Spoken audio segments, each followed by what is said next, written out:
we start. If anybody hasn't yet given their contact address, email address to Kaidi, then please do so that if there's any announcement connected with the class, if for some reason suddenly it has to be cancelled, then she'll inform everybody by email. And also, for those who don't have the text of the suttas are being put up on the BAUS, the Buddhist Association of the United States website. Of course, I recommend that you purchase the book. But if you're just sort of trying the class out, you can get the suttas on the website, photocopy it, scanned.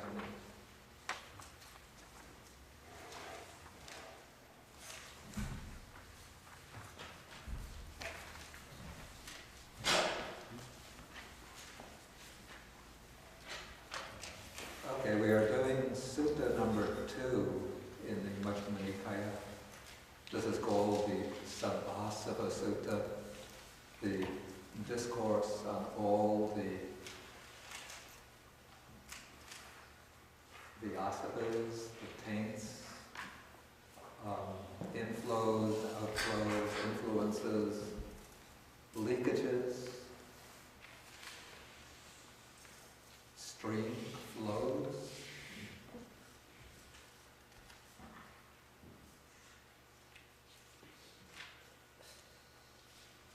Okay, so last time we got through paragraph number 6 about how what's called the uninstructed worldling, or untaught worldly person, common person, ordinary person, doesn't practice wise attention. He attends to things unwisely, and because he does so, these unarisen taints arise in him, and the arisen taints increase and expand. And as I explained last time, there are 3 basic taints, 3 asavas, which I interpret to mean the primordial defilements that are at the base of the round of birth and death. And this is I don't like to use the word taint, but the leakage, you could say, of sensual desire, the leakage of craving for existence, and the leakage of ignorance. Okay, so now we come to paragraph 7. So because the worldly person doesn't attend properly to the things that come within the range of his experience, then he falls into this kind of perplexed reflection about his own excuse me.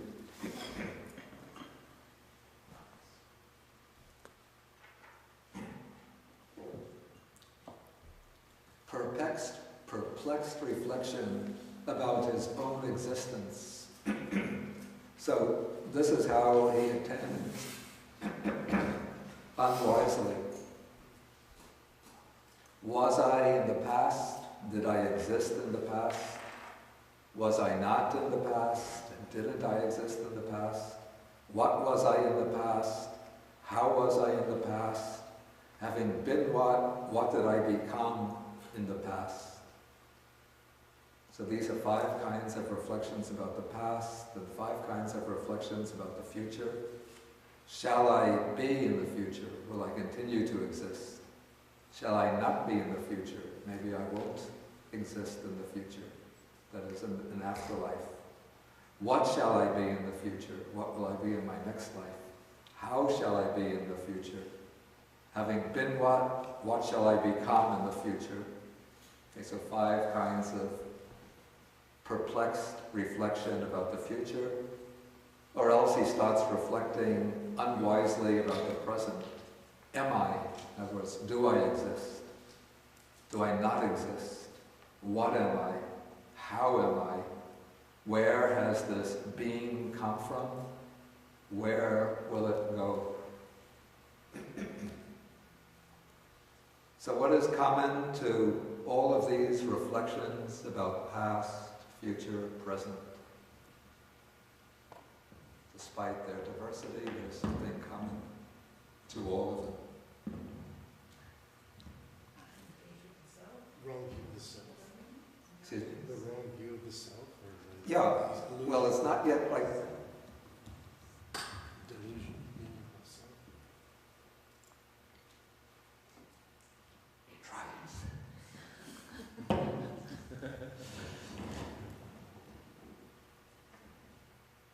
How do I get out of it? It's timely, I'm speaking about the trap of the view of self. How do I piece of it? Yeah, that's one way to do it, is to take this thing off. Okay, free. No, that's it. There.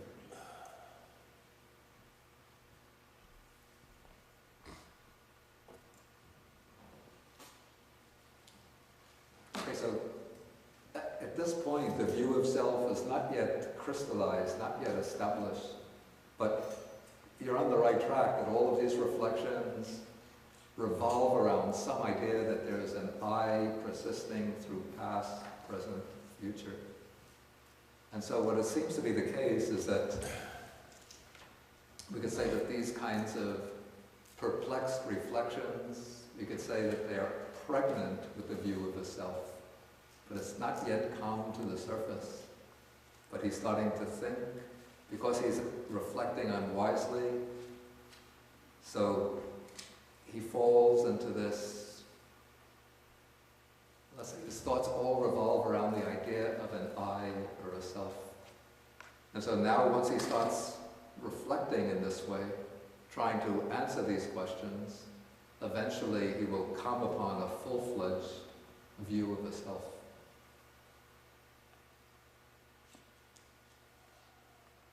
Okay, so that's why in paragraph 8 it says, when he attends unwisely in this way, one of 6 views arises in him. Okay, the first view is the view that the self exists for me. I have a self. This arises in him as something true and established. It seems to be a valid view of self. Or else the view, no self exists for me. In other words, I don't have a self. I don't have any kind of permanent self. This view arises in him as true and established. And according to the commentary, we could say that the first view, the view that I have a self, that the self exists for me, this is a view which is inclining in the direction of what is called eternalism, the view that I have a permanent, everlasting self. So it's not yet stated fully and explicitly, but that view is leaning in that direction. On the other hand, the view, no self exists for me, or I have no self, superficially this seems like the Buddhist doctrine of non-self, but actually it's not the same. This is taken to be the view of what's called annihilationism, the view that identifies the person simply with the physical body and says that there's no kind of principle of continuity within the individual, that we just exist as an assemblage of material elements, and then when the body perishes, everything comes to an end.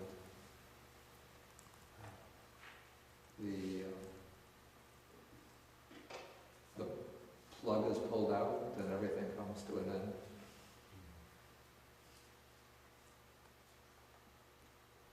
And so this is different from the Buddhist view of non-self, which is not really so much the way I understand it, the assertion, I don't have a self, but rather it's the expressed with the formula that all the phenomena that make up the person are not self, which means that when we look at these phenomena, the 5 aggregates, 6 elements, 12 sense bases, and so on, when we examine them, we find that they don't measure up to the criterion of a self.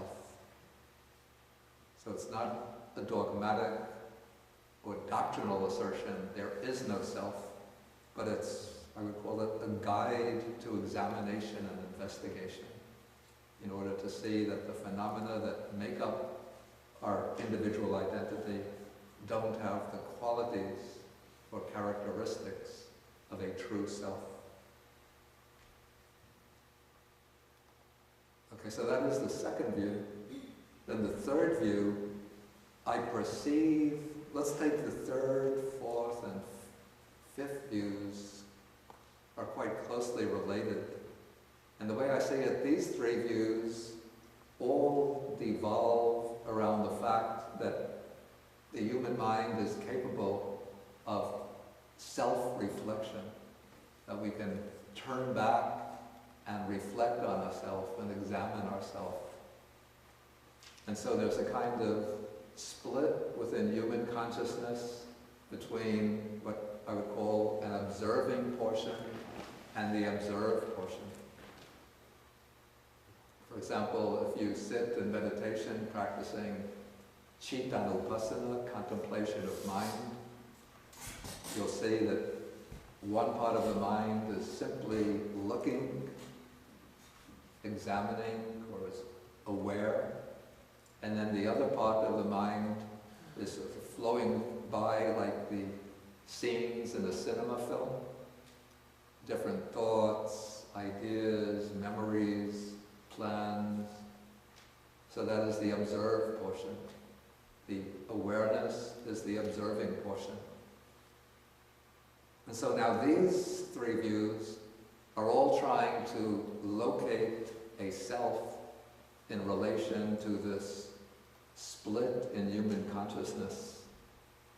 So the first of these views, view number 3, identifies the self with both portions, both the observing portion and the observed of the self. So he takes the view, I perceive self, that's the observed portion, with self, that's the observing portion. So that view arises as true and established. Or else the view, I perceive not self with self, arises as true and established. In this case, one will hold that all of these thoughts, ideas, emotions, feelings, plans, projections, flowing by, that is not the self, but that which is observing, that which is aware, that light of awareness, that is the self.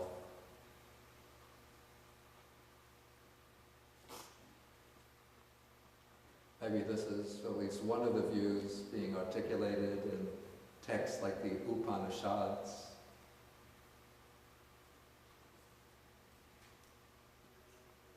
Okay,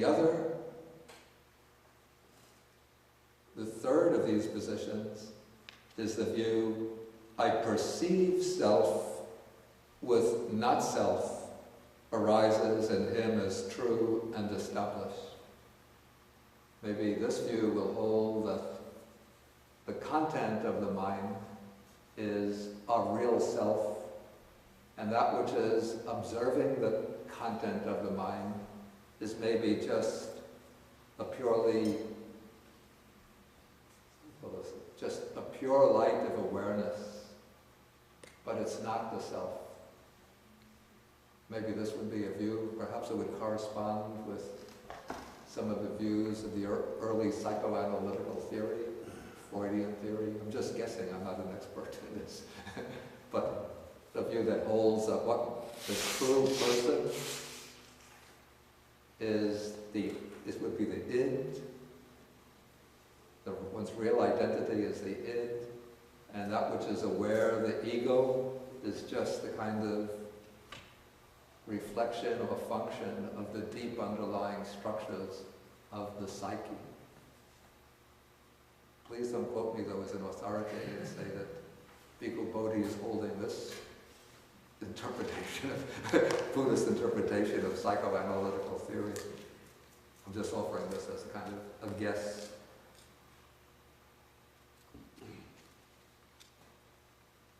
Okay, so this is the fifth view. The sixth view, this is a full-fledged view, eternalist view. We find some expressions of this in the literature of the Upanishadic literature, even maybe texts like Bhagavad Gita. He has some such view as this. It is this self of mine that speaks and feels and experiences here and there the result of good and bad actions. But this self of mine is permanent, everlasting, eternal, not subject to change, and it will endure as long as eternity. So you can see that this is a fully explicit assertion that there is an eternal self, a self that's everlasting. And so, for example, the Bhagavad Gita speaks about the Atman, the self, as like a person who might have a closet full of different clothes. And so one day the person will wear one suit of clothes. The next day he wants to change the clothes. He'll take those off, put on a new suit of clothes. The next day put on another suit of clothes. And yet he always remains the same person. And so in this analogy, the person who remains the same is like the self or the soul, and the suits of clothes are like the physical bodies, the different incarnations. So just as the person changes the clothes while remaining the same person, so the Atman, as it moves from life to life, it casts off one body, takes on another body, but it always remains the same Atman, the same self.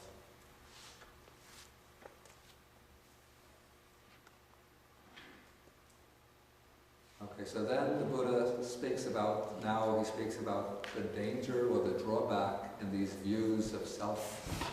Because these views of self form the first of the 10 fetters. These are all different forms of what's called Sakkaya Ditthi, personal identity view, which is the first fetter binding beings to the cycle of birth and death. So the Buddha says this speculative view is called the thicket of views, the wilderness of views, the contortion of views, the vacillation of views, the fetter of views. Fettered by the fetter of views, the untaught ordinary person, the worldly person, is not freed from birth, aging, and death, not freed from sorrow, lamentation, pain, grief, and despair.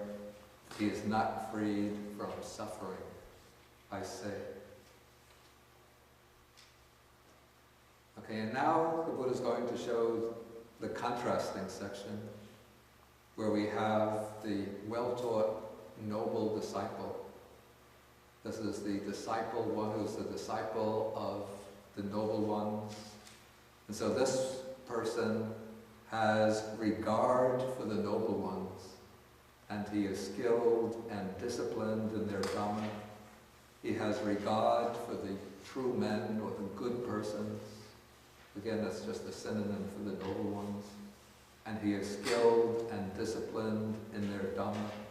This one understands what things are fit for attention, what things should be attended to, and what things are unfit for attention. Since that is so, he does not attend to those things unfit for attention, and he attends to those things fit for attention. Again, as I mentioned last week, according to the commentary, there's not a sharp distinction between things fit for attention and things unfit for attention. What is crucial, rather, is the way one attends to things. And so the untaught worldly person attends to things in the improper way, seeking looking at things in a way that will bring increased gratification, sensual pleasure, fulfill his longings and desires, whereas the instructed noble disciple will view things with wisdom, seeing things accurately in a way that will lead to disenchantment and to liberation. And so then the Buddha raises the questions, what are the things unfit for attention that he does not attend to? They are the things that when he attends to them, the unarisen taints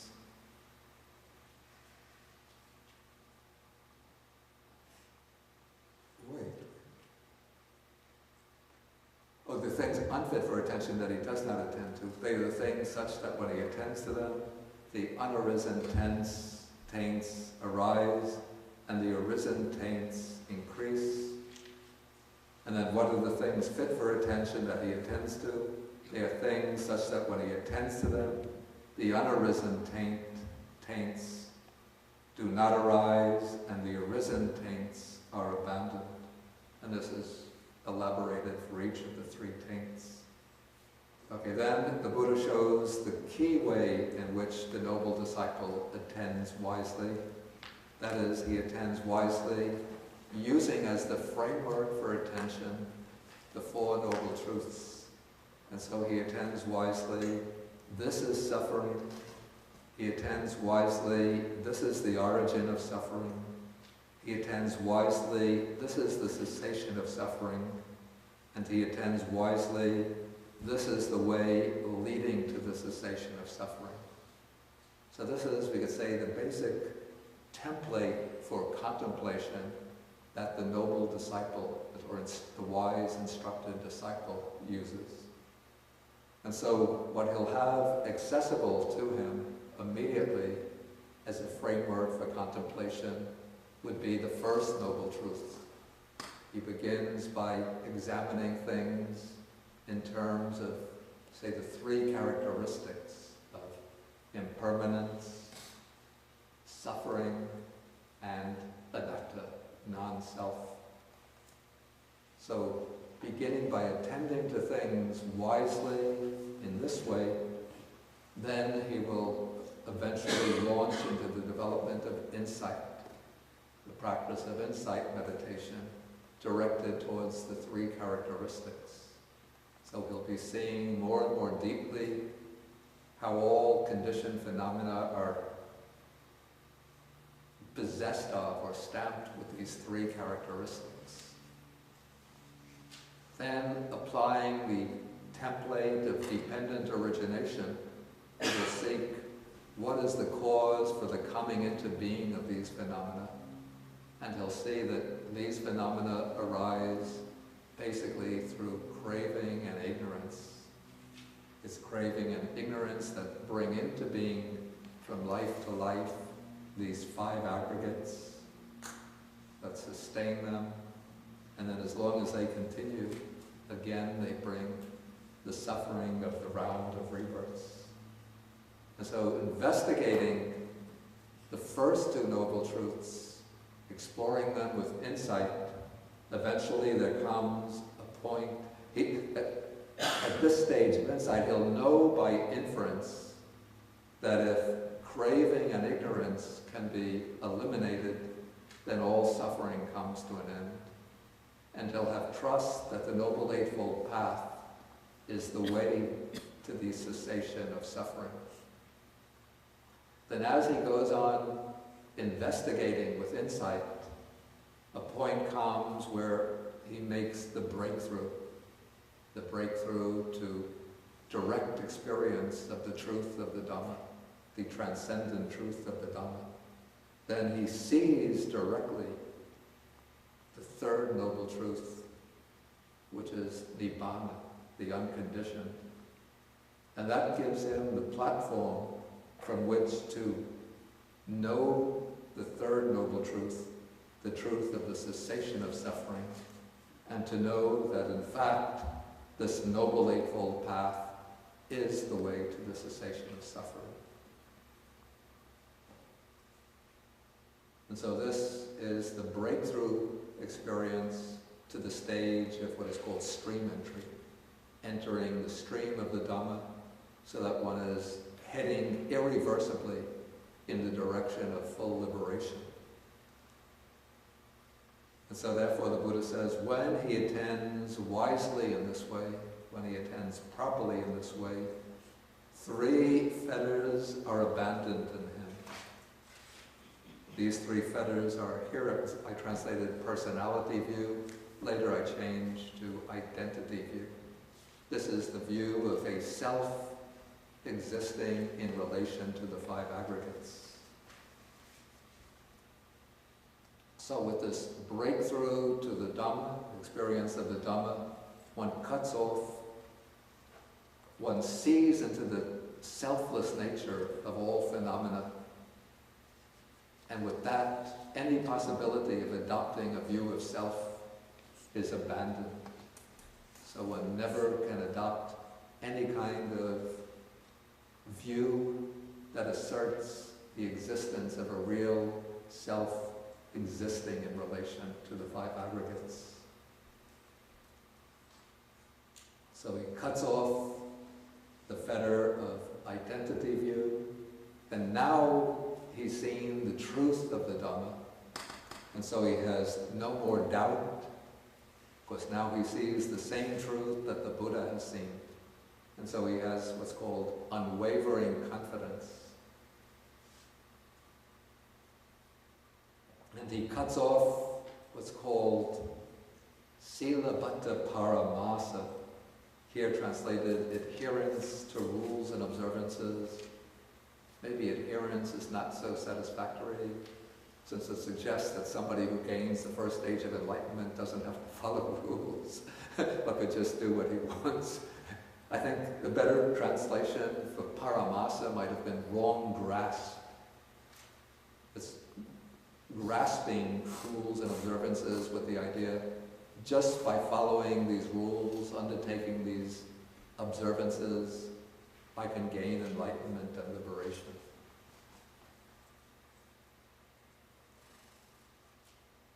Because now the disciple has seen that the Noble Eightfold Path is the way to liberation. So he won't adhere, he won't wrongly grasp the rules and observances, especially some of the ascetic, self-tormenting practices that were popular during the Buddha's time. Okay, now it said these are called the taints that should be abandoned by seeing. This is a little bit problematic because, or at least I consider this to be a little bit problematic, because in the earlier part of the discourse, the Buddha speaks about 3 taints. What are the 3 taints? The taint of sensuality, taint of craving for existence, and taint of ignorance. And the 3 fetters are not identical with any of the taints. So it seems to me, and this will be true later in the discourse too, that here the Buddha is using the word taints in a looser way than in the earlier paragraphs, where he's speaking technically about the 3 taints that are well defined in his teaching.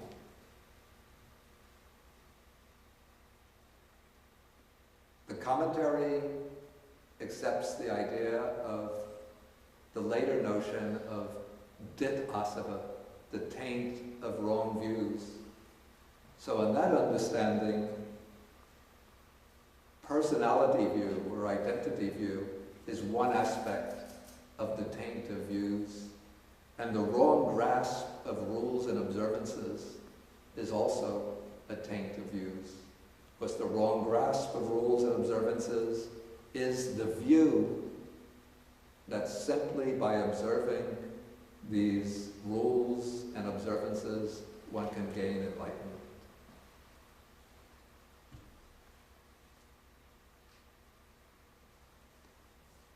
Okay, at this point I'll ask whether there's any questions on anything that we've covered so far in the Sutta.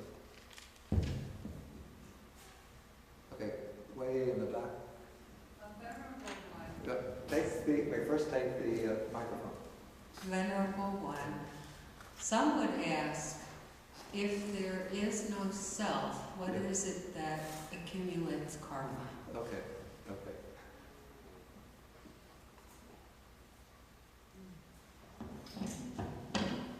Okay, first, I always have reservations about asserting the Buddhist position to be simply, there is no self.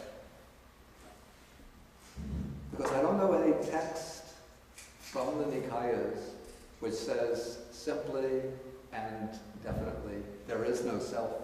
It doesn't mean that I think that the Buddha is saying that there's some kind of indescribable self, but it's just that the teaching of non-self, the way we find it in the Nikayas, is formulated differently. It's always the Buddha saying, this is not self, this is not self, this is not self. So he's always pointing to particular things and saying, this is not self. So this seems to be, the way I understand this, it's using this idea of non-self as a way to examine the different constituents of that make up one's personal identity, and finding that these things that we usually identify as self don't measure up to the standards of self. And so there's a practical purpose underlying that way of explanation. When one sees that the things one takes to be a self are not self, then one gives up the clinging to them.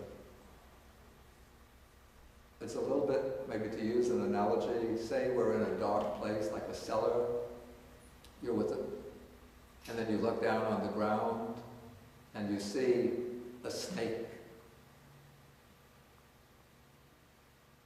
Okay, then somebody is in the room with you and he says, there's no snake in the room. But you say, there is a snake. And he says, no, there's no snake in the room. Then you just get into an argument whether there is a snake, whether there is not a snake. But supposing what you're taking to be the snake is a coil of rope on the ground. And the person that you're with, instead of saying there's no snake in the room, he says, examine that coiled up thing on the ground and you'll see it's not a snake.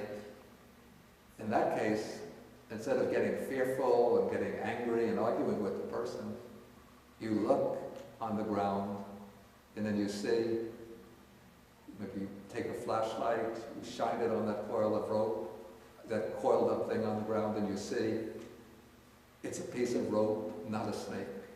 And then the illusion of snakehood disappears, and what is there appears as it is to be just a coiled up piece of rope. And so this is the way I understand the Buddha is using the teaching of non-self. The 5 aggregates are like a piece of rope. The idea of self that we normally superimpose on the 5 aggregates are like the idea of snake. And so we look at the 5 aggregates and closely, with a focused mind, steadily, and then as we examine them, it turns out that they don't measure up to the mark of self. They're always arising and passing. And then one gives up the false interpretation of them as being the self. Wait, I'm not yet finished. Okay, so this is the way, first I would deal with that part of your question, if the Buddha says that there is no self. Because so far as I know, the Buddha doesn't quite state that. The later interpreters of Buddhism do state it in that way. But if we look at the early text, there's a difference in emphasis. Okay, the second part of the question, if there is no self, how is karma accumulated?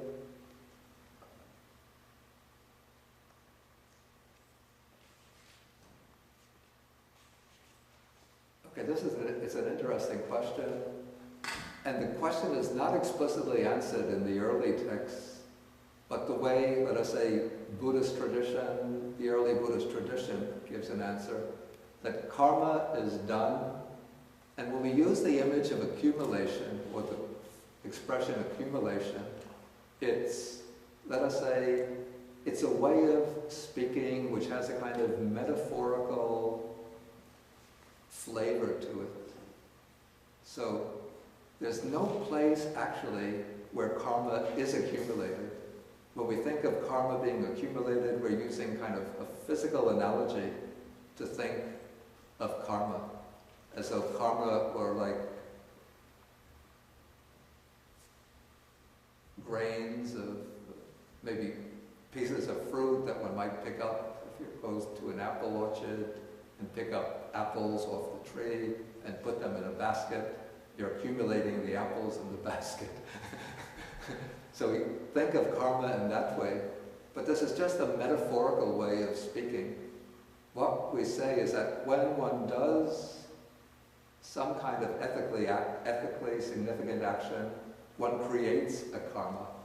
And that karma remains as a potency, a potentiality. That potentiality is created, I would say, in the field of one's consciousness. Again, I'm using a metaphorical expression. But that potentiality is there. It's an energy which is in some way present. It's not literally accumulated anywhere, though we can speak about accumulating karma. But that potentiality is there, waiting is metaphorical, waiting for the suitable conditions to appear. And when those suitable conditions appear, the karma will produce its result. Okay, but the karma is not actually continuing to exist any place in a literal sense, but just the karma creates within our mind streams a potentiality to ripen in a particular way. And so that's always there, whether one knows it or not. And then once the conditions manifest, again, without any volitional control on our part, the karma will ripen and bring its result. Is that understandable? I come from the notion of I comes from the Tibetan perspective, and in that perspective, there is this essence that we speak of as the Bindu. And is that, and when we talk about rebirth in different realms, Yeah.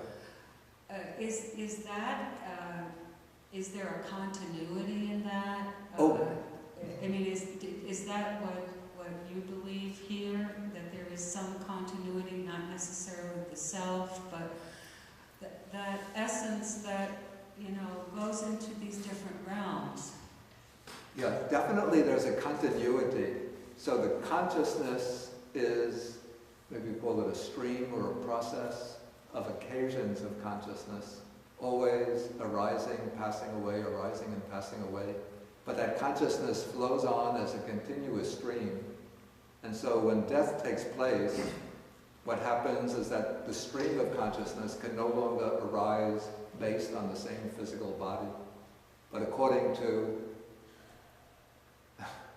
the karmic accumulations, hard to avoid that expression, according to the karmas that one has done and accumulated,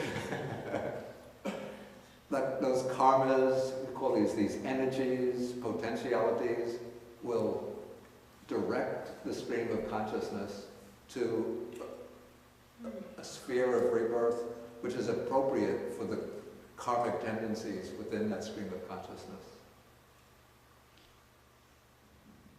So you call it consciousness.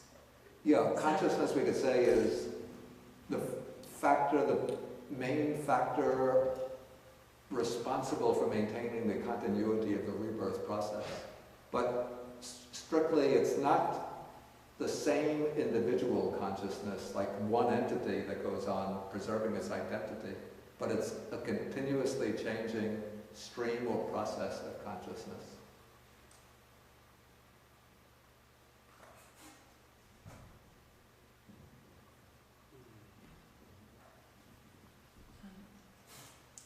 You mentioned the Bhagavad Gita and the notion of Atman, Yeah. as an everlasting self, and that is unwise thinking. Is that what? He said that was unwise thinking, the notion of an Atman.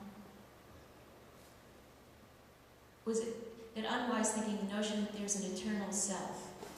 That, and this has made the argument between Hinduism and Buddhism that's gone on forever. Yeah. But if someone comes from a Vedic tradition and believes that, does that make that unwise thinking? This is something I don't make a judgment about. But I think looking at this from the standpoint of the Buddhist text, the Buddha judges that as unwise thinking. But I don't like to pass judgment on other people's ways of thinking.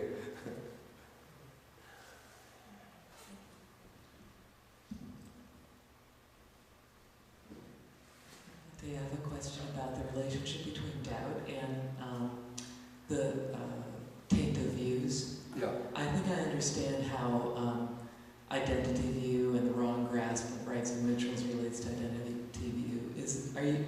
Are the texts saying that doubt can't exist without a sense of self? I'm curious about the relationship of the fetter of doubt to identity view.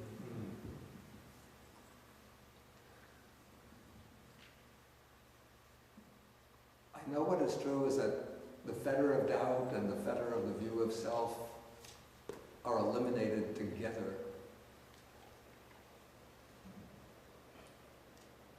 Whether doubt can exist without a view of self, I'm not sure, actually. But there's some relationship between them. It seems that it's the doubts that give rise to the view of self, the way that's explained here. But I have to think about this. Yeah, please.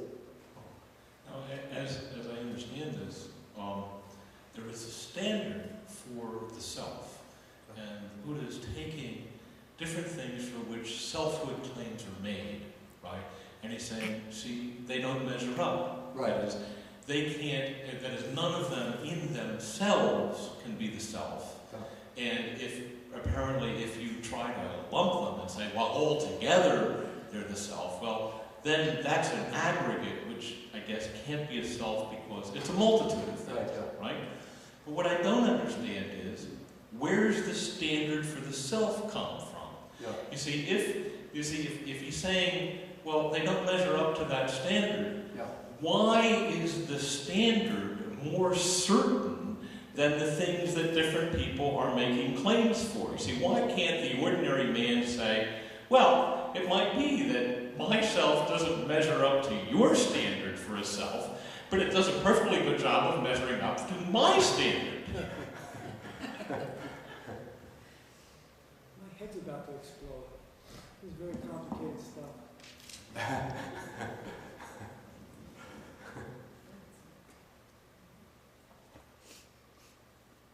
Anyway, that's a good question.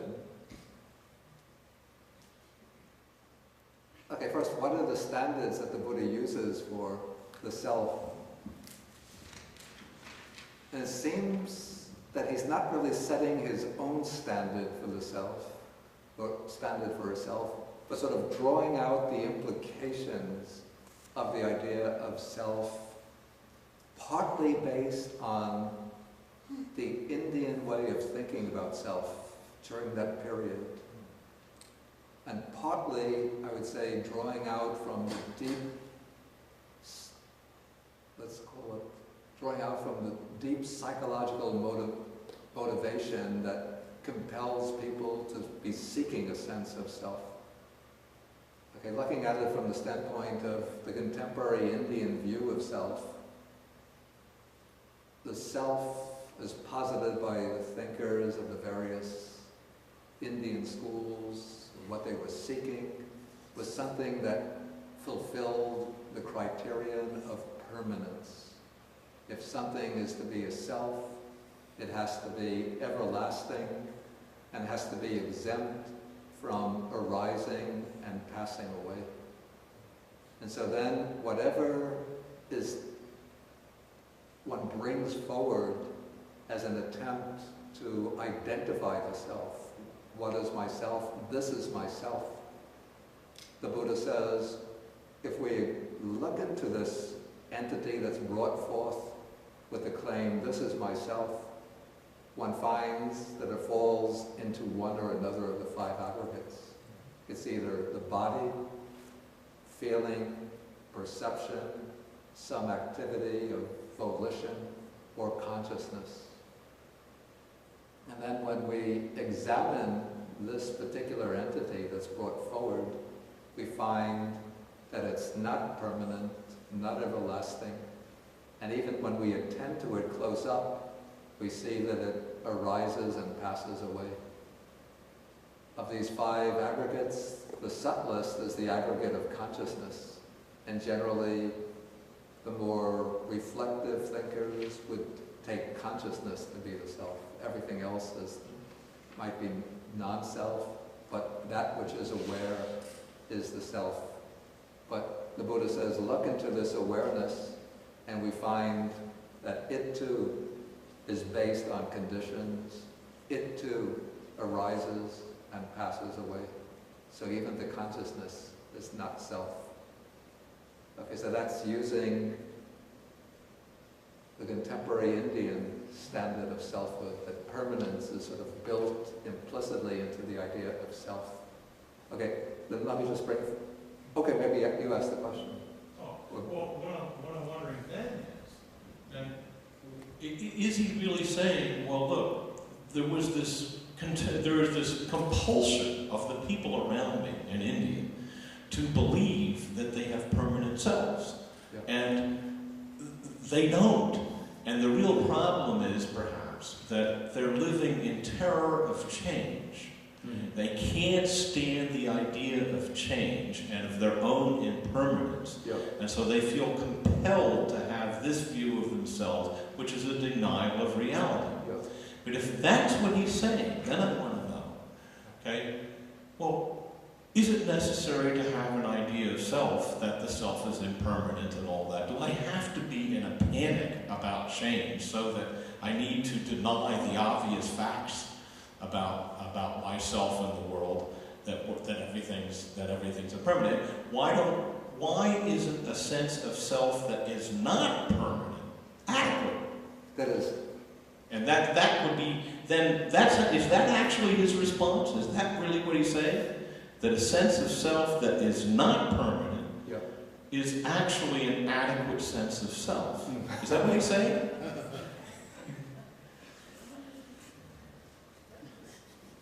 Okay, first, before you raise the question, the point that you made was pretty much almost what I was going to say in the second part of my response to your first question, which is that I was going to deal with what is the deep psychological compulsion that compels people to adopt and advance some kind of view of self. And this is, one way to look at it is this fear of change and psychological need to have some permanent base of personal identity, something that I always am and always will be. And another way to look at it is the need to feel in control, to feel that one is the master of oneself. And so what the Buddha does is to bring out this characteristic, or this implicit aspect of selfhood, that it involves the idea of the ability to exercise mastery or complete control over the things within our experience. And so then he points out that these five aggregates, again, one examines each one, and we find that it's not subject to our control. Whatever we take to be the self, when we examine it, we find we don't have this mastery over it. The body, the feelings, perceptions, volitions, consciousness, and therefore they're not self. Okay, do you want to ask something, or do you want to let me come to your second? No, go ahead. Okay. So then the question that you brought up in the trail of that point is whether the Buddha can affirm some kind or allow the affirmation of some kind of self which is not permanent. it seems the way the word self was generally used at the philosophical level in the Buddha's time, it implies that idea of permanence. So the Buddha will not explicitly say there is a self which is impermanent, since that would be going against the hypothesis, let's say,